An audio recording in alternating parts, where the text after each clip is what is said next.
Saudara, Fokus Negeri di bawah Bayu, Angkatan Tentera Bersama 2 bakal terima 20 bot tempur baru. Perinciannya bersama Rita Alusius Malik di Kota Kinabalu. Silakan Rita. Ya, Atika. Angkatan Tentera Bersama ATB 2 bakal menerima 20 bot tempur baharu tahun hadapan bagi memperkasa kawalan keselamatan dan membendung kes jenayah rentas sempadan, terutama di kawasan Zon Selamat Timur Sabah S-Zone.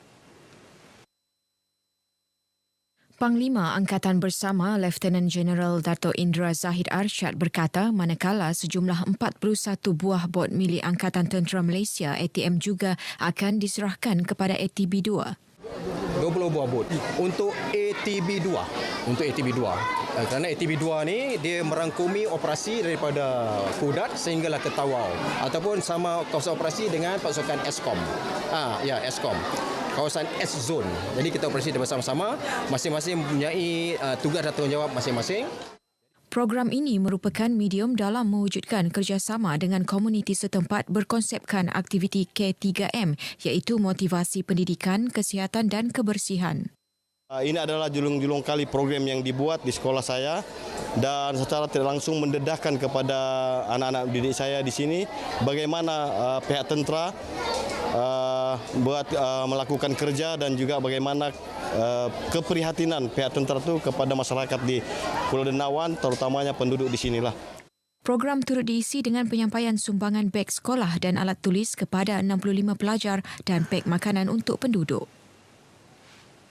Politeknik Kota Kinabalu PKK menandatangani sijil kerjasama COC dengan 9 syarikat tempatan pelbagai sektor ke arah melahirkan graduan pendidikan dan latihan teknikal dan vokasional TVET berkemahiran tinggi.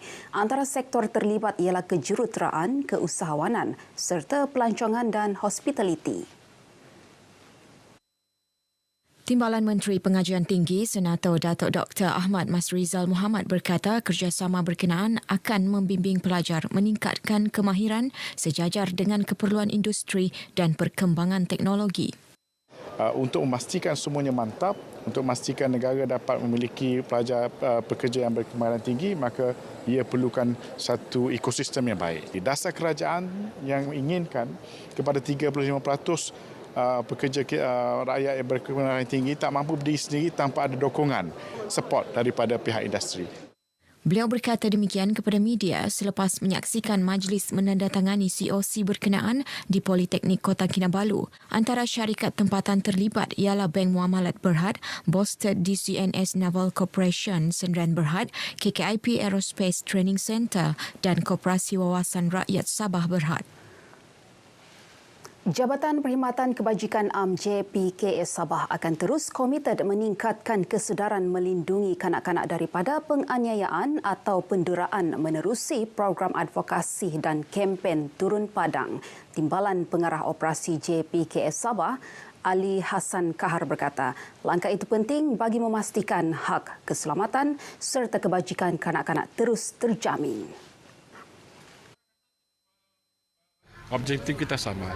Kita pertahankan hak kanak-kanak itu daripada dianiaya.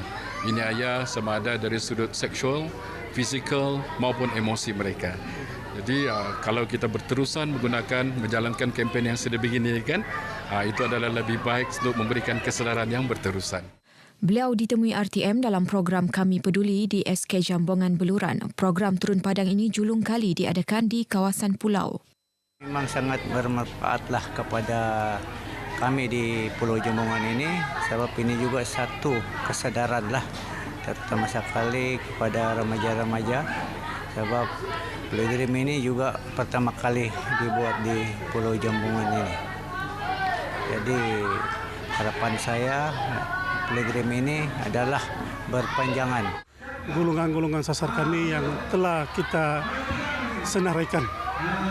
Dan saya berharap juga, kami amat berharap juga pada petang ini apa yang kita sampaikan membuka minda kepada semua ibu bapa dan anak-anak. Sementara itu, Ali Hassan meminta supaya ibu bapa yang memerlukan bantuan tampil memohon bantuan khusus bagi kanak-kanak yang diperuntuk kerajaan melalui JPKA, merangkumi kanak-kanak yang menghidap penyakit, ibu bapa kanak-kanak berkenaan orang kurang upaya selain ibu bapa yang berdaftar di bawah sistem iKasih. Permohonan boleh dibuat melalui mana-mana pejabat kebajikan daerah berhampiran. Mereka yang layak akan menerima bantuan wang tunai antara RM120 hingga RM1,000 setiap bulan. Sabah berpotensi menjadi hub pembudayaan penulisan pelbagai genre sekaligus mampu mencapai status malar hijau. Pelestarian bakat penulis tempatan juga akan digilap bagi menempa nama sehingga ke peringkat antarabangsa. Persoalannya, adakah bakat baharu mampu menyahut cabaran tersebut dan bagaimanakah sambutannya? Ikuti tinjauan wartawan Serina Olivia Chong.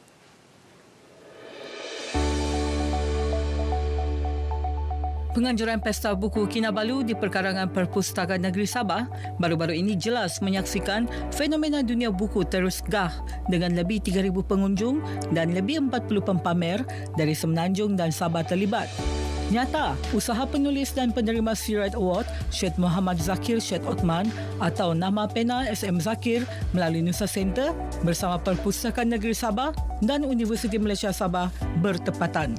Mengharapkan bahawa Pesta Buku Sabah ini untuk dapat memberikan suntikan dalam industri buku. Kita mengharapkan untuk mendedahkan lagi penulis-penulis Sabah kepada kelayak pembaca. Penulis-penulis Sabah antara penulis-penulis yang terbaik di Malaysia. Sebab sebenarnya di Sabah memang kita ada ramai penulis. Di bawah enakmen Perpustakaan Negeri Sabah, penulis-penulis tempatan yang menerbitkan buku mereka akan diminta untuk menyerahkan 3 naskah untuk simpanan perpustakaan. Dan ini Pesta Buku kita adakan setelah 30 tahun kita tidak adakan. Sekarang ni kita pada satu tahap, kita tidak boleh lagi bermain di padang sastra yang sama, tapi kita harus bawa keluar sastra kita lebih jauh lagi. Dibaca di seluruh dunia dalam keadaan sekarang teknologi di ujung jari kan. Kita ada e-book, ada penerbitan di atas talian. Jadi kita mau karya itu dibaca oleh ramai orang. So ini salah satu gerakan yang sepatutnya diteruskanlah dari semasa ke semasa. Saya ingin memberi kesedaranlah kepada penulis muda ataupun penulis-penulis yang baru saja berjinak-jinak dalam penulisannya. Dan ini satu cabaran. Jika saya yang sudah kata orang kira masalah ni kan. Pada saya program ini adalah program yang baiklah. Sebab kalau kita lihat kat sini ada dipamerkan banyak buku-buku yang menjadi pilihan pelbagai peringkat usia lah. Ada untuk kanak-kanak, ada untuk yang dewasa. So kami support lah. Jadi hari pertama lagi kami dah sampai sini untuk melihat keadaan di sinilah. Turut berlangsung pelancaran 12 buku penulis Sabah terbitan Nusa Center disempurnakan Menteri Tugas-Tugas Khas Datuk Dr. Haji Muhammad Arifin Arif. Menyatakan komitmen Datuk Arifin yang juga pejuang dalam dunia sastra akan mencadangkan kerajaan negeri supaya Pesta Buku Kinabalu ini dijadikan program tahunan dengan kerangka lebih besar sejajar Hala 7 Sabah Maju Jaya SMJ. Saya yakin penulis kita mampu untuk pergi ke lebih jauh ke peringkat Nusantara, antarabangsa. Penulis muda ada yang terlibat dengan badan-badan bahasa dan sastra. Dan juga Badan Bahasa dan Dewan Bahasa sendiri berusaha untuk membentuk, membina mereka melalui sekolah-sekolah, program-program di sekolah dan sebagainya.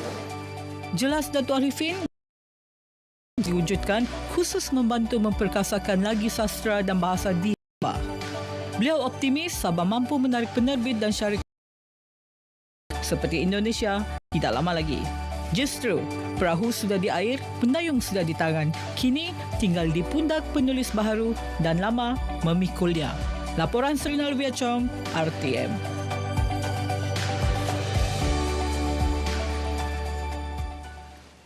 Baik, sekian perkembangan dari Sabah. Berita seterusnya kembali bersama Atika. Silakan. Baik, terima kasih Rita untuk perkembangan di Sabah. Baik, sebelum ke perkembangan seterusnya, kita ikuti perkembangan cuaca semasa bersama Pegawai Met Malaysia Nur Syafini Ramli. Assalamualaikum.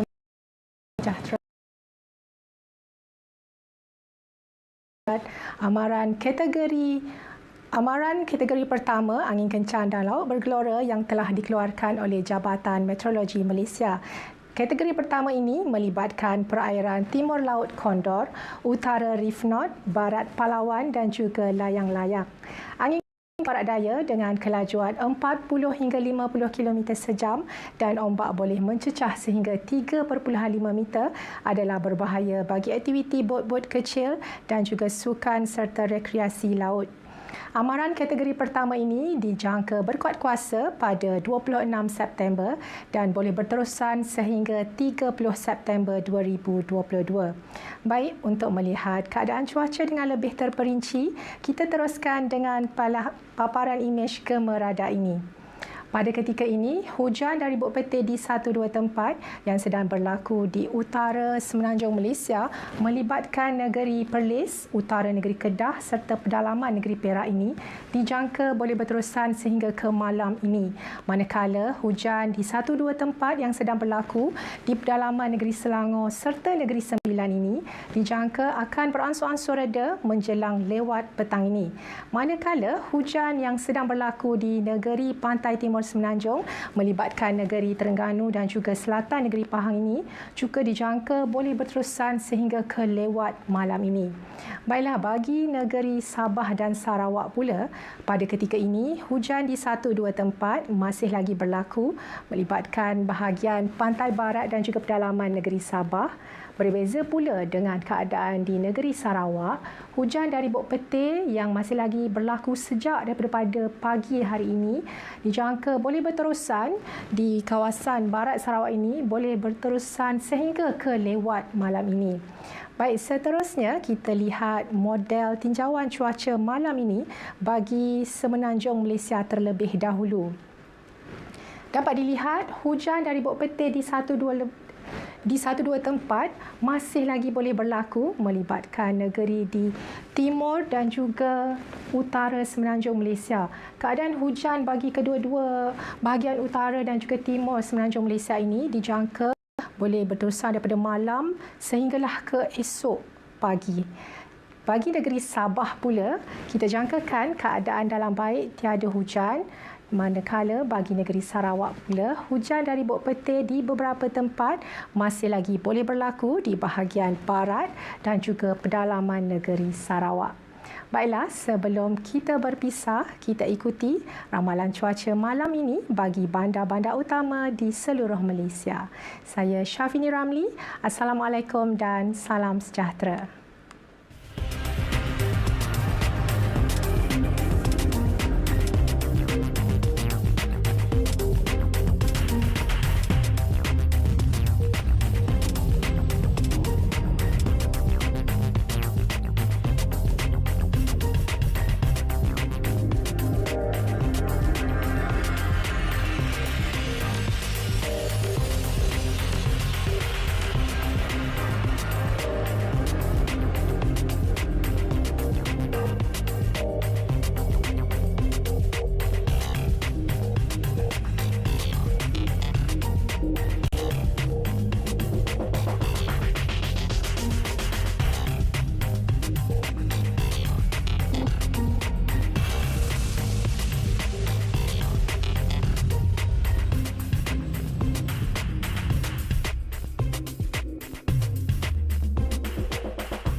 Ini adalah sebagai satu lagi usaha tambahan yang boleh dilakukan di peringkat kerajaan, premis perniagaan.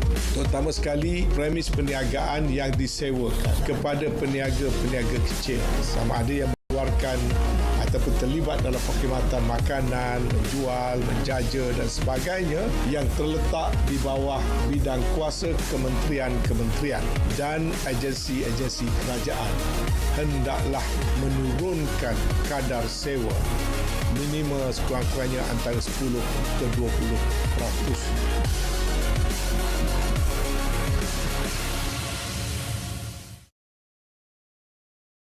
Tip keselamatan banjir. Dengar maklumat terkini banjir dari media. Bersedia untuk pindah dengan beg keselamatan. Segera berpindah ke pusat pemindahan apabila diarahkan. Berpindah awal sebelum banjir lebih teruk. Ikut laluan ditentukan. Laluan singkat mungkin terhalang. Pergi ke tempat tinggi dan selamat. Jangan biarkan kanak-kanak bermain air banjir. Jangan berenang atau berjalan melalui air yang deras. Jalan dalam air menggunakan kayu untuk periksa kedalaman air. Jangan sentuh peralatan elektrik, kabel atau wayar.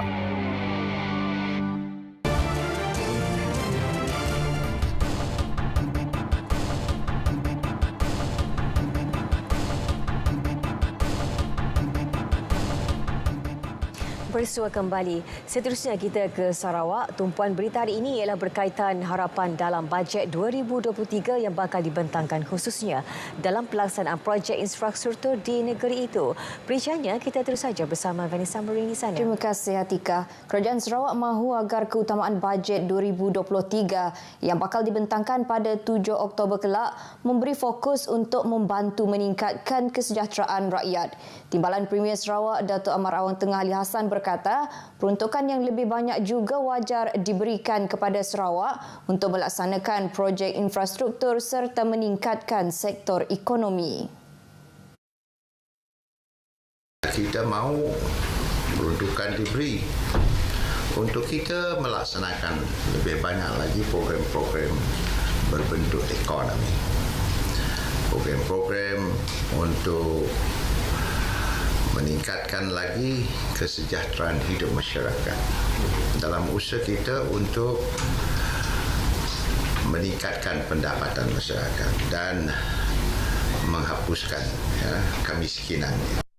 Beliau yang juga Menteri Perdagangan Antarabangsa, Industri dan Pelaburan Sarawak berharap peruntukan yang akan diberikan juga perlu ditambah untuk membantu perusahaan kecil dan sederhana PKS yang telah terjejas akibat pandemik COVID-19.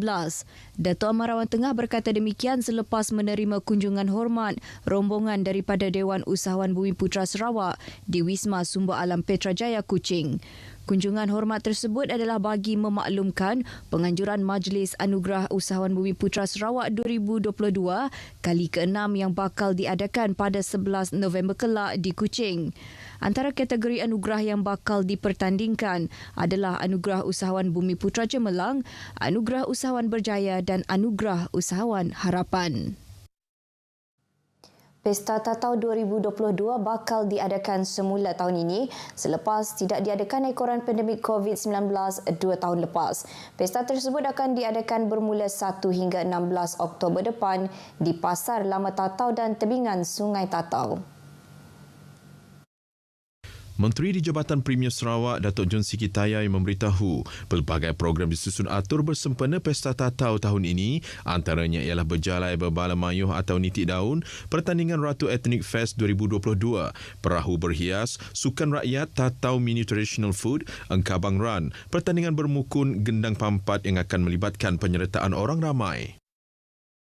Dan pihak jawatankuasa penganjur Tatau menjangka mungkin lebih daripada 30,000 yang kita jangkakan sepanjang Pesta Tatau yang akan kita adakan, iaitu mulai dari 1 Oktober hingga 16 Oktober nanti. Datuk John Siki berkata demikian dalam satu sidang media selepas mempengerusikan mesyuarat Pesta Tatau di Pejabat Daerah Tatau Bintulu. Beliau menambah Pesta Tatau kali ini tidak hanya tertumpu kepada program kesenian dan kebudayaan, malah turut mempromosikan produk makanan tradisional pelbagai suku kaum dan masyarakat di daerah Tatau. Dalam pada itu, Datuk John Siki juga berkata pihak Polis Tatau turut memberikan potongan diskaun 50% ke atas saman trafik pada 15 hingga 16 Oktober nanti semasa pesta tersebut. Projek perumahan guru yang bakal dilaksanakan oleh Koperasi Guru Bumiputra Sarawak Berhad, Kobagus, masih tidak dapat dimulakan kerana belum mendapat premium tanah. Menurut pengerusi Kobagus, Muhammad Murtadza Manirang, semua kertas kerja dan perkara berkaitan projek telah disiapkan. Namun pihak Jabatan Tanah dan Survey masih belum memberikan premium tanah untuk projek tersebut yang terletak di Jalan Bako.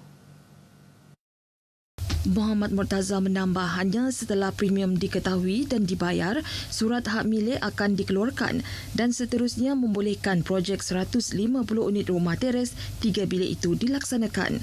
Pengerusi itu mendedahkan perkara tersebut selepas mengadakan kunjungan hormat terhadap Premier Datuk Patinggi Tan Sri Abang Johari Tun Openg di Wisma Bapa Malaysia Petrajaya Kuching.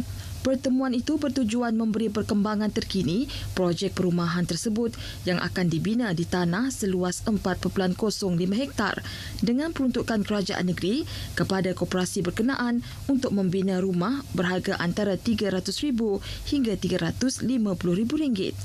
Dalam pada itu, Premier turut menerima kunjungan hormat daripada Pengarah Jabatan Siasatan Jenayah Narkotik Datuk Seri Ayub Han Maidan PJ. Penubuhan skim rondaan sukarela SRS kawasan rukun tetangga dilihat mampu membantu pihak berkuasa membendung kegiatan jenayah. Pegawai Penerangan Daerah Kapit Muhammad Saufi Omar berkata, langkah ini perlu dilakukan secara berkala terutama di dalam komuniti setempat. Muhammad Saufi menjelaskan usaha berkenaan juga mampu membantu membantras aktiviti pemerdagangan orang dan penyeludupan migran melalui aktiviti rondaan yang dilakukan.